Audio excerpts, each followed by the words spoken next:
Welcome back. New data from the Better Business Bureau shows that issues involving exchanges and refunds have become one of the most common complaints people have with businesses. BBB's Cameron Nakashima joins us to break it down. Good morning, Cameron. Good morning, Sarah. So tell us, what is BBB's complaint data telling us about the refunds right now?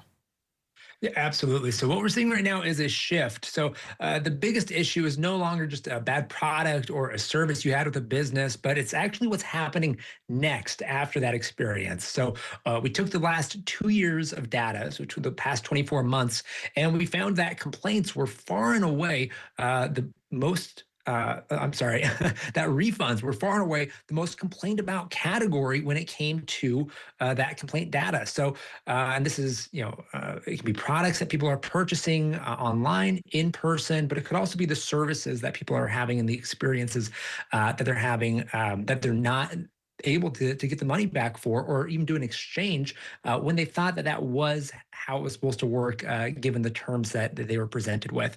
And this is, about 1 in 4 complaints is what we found nationally. It has to do with this issue. Looking locally, though, for Hawaii, very similar. It's 1 in 5 complaints. So we're seeing hundreds and hundreds of these complaints that have to do with a Hawaii resident who's come to BBB because they were unable to get money back from a business after something went wrong with a company that they thought they could trust.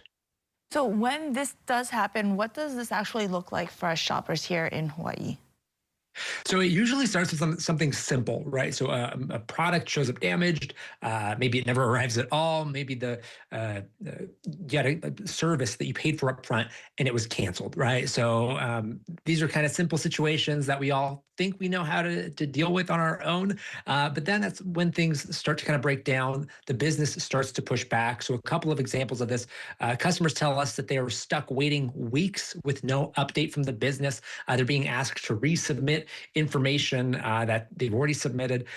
In some of these cases, the business just stops communicating with them. So they string them along for a while, and then things just kind of go cold.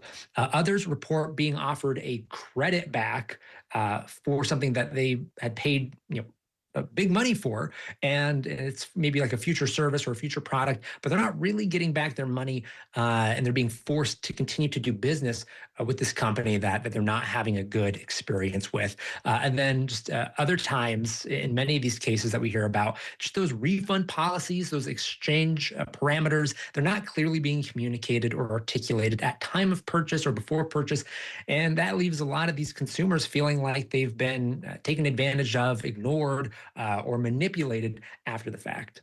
That's unfortunate, especially if it happens so often. So what can people do to protect themselves from refund-related problems like these?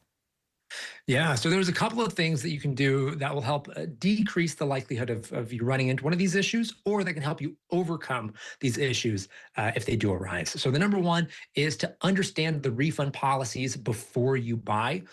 This sounds pretty simple, but it just takes a couple of seconds. So see if you can find the refund policy, and if it's worded really clunkily and it's very ambiguous, that's a bit of a red flag, and maybe you should continue to shop around, or you could ask some questions, but we do see that as a bit of a red flag. A second one is to keep your records. So when you're talking, whether it's with a contractor or you're buying something online, keep all your receipts. That's going to help you if a dispute does come up. That could really make or break your ability to have a successful outcome. But most of all, most importantly out of all this, is just choose businesses that you could trust, right? So this is the number one thing. Learn about the business before you buy from them. And so that's going to be looking at the company, their history, right? The reviews, their complaint history. Make sure they have a proven track record of being transparent, honoring promises, and then also being responsive when issues do come up, not being one of those businesses that's going to ghost you. So businesses like those are the ones that they're dedicated to doing the things right. And so even if issues do come up, they'll help take care of you. Thank you so much for that information. Cameron Nakashima with the BBB. Thank you so much for joining us. Thank you.